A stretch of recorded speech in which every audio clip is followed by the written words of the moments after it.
Hey everyone, welcome back to lizfenwickdiy. In today's video, we are doing an IKEA hack video.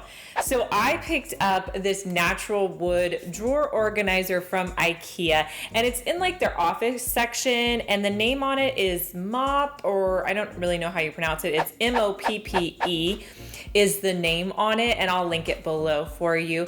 But I wanted a nice drawer system that I could put in my brushes and my glue sticks, because right now on my craft table, you guys, this is what I have.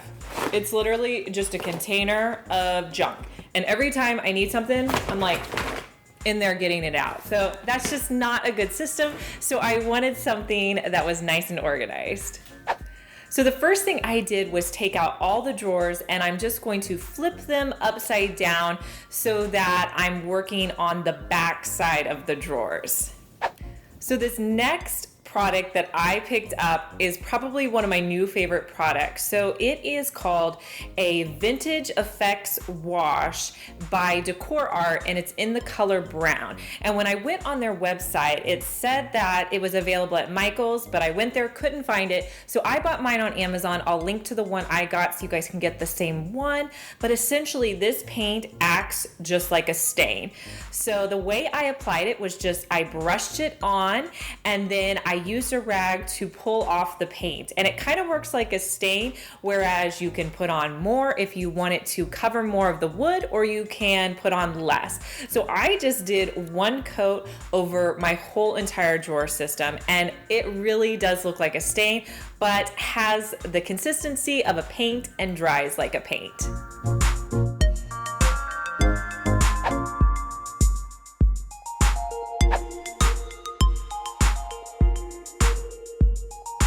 So once that had a chance to dry, I put all of my drawers back in so that they are backwards. And then next, I wanted to use a fun stencil. So my friends at Stencil Revolution sent me this really cute clock stencil, and I thought it would be adorable on this little organizer. So what I did is I wanted it to be a little bit off center, so I kind of figured out where I wanted it to be placed. And then I came in with a little bit of painter's tape just to kind of tack it down so it wouldn't move as I was stenciling it. Next, I'm going to use my Waverly white chalk paint, and then I just kind of had to get my brush in there, and it was a little tricky around some of the edges and some of the drawers where they came out, but I just tried to get the stencil in there as best as I could, and sometimes I kind of pushed the brush down in there, and that helped to kind of fill in all of the stencil. But if it's not perfect, that's okay. I wanted it to look a little bit worn, so don't worry if it's not perfect. If you guys are interested in this clock stencil, I'll leave a link down in the description box.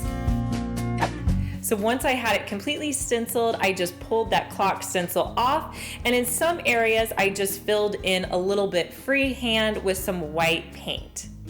Once that dried, I wanted to add some really nice drawer pulls. So I looked around at where I could get the best deal, and I found the best deal on Amazon.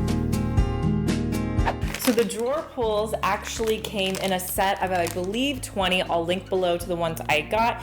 And I wanted to get like kind of a bronzy type of drawer pull, and they come with the screws and everything, but Amazon's definitely the way to go. I only used 6 for my project, so now I have more to use in future projects. And these are great for like organizing.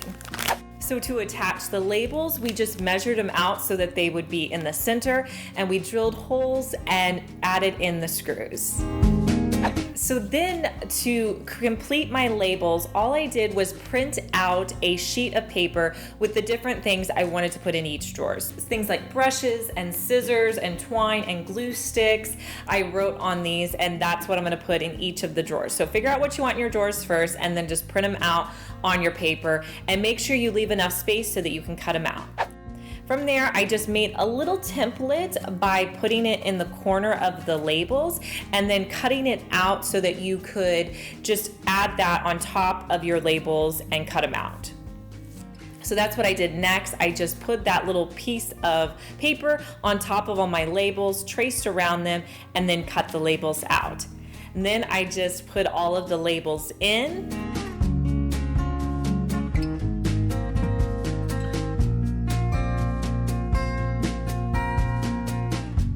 Next, I just filled it with the contents, and I think this is just going to be perfect sitting out for me to organize all of my craft supplies.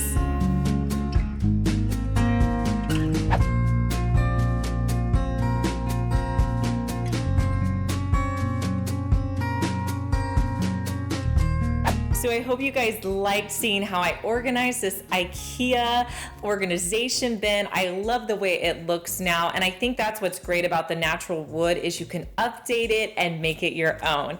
If you're new to my channel, make sure you subscribe. I post 3 to 4 DIYs each week, and if you missed our last video, I'm gonna link it right here so you can watch that next. And if you're not a member of our Facebook group, make sure that you go over and join.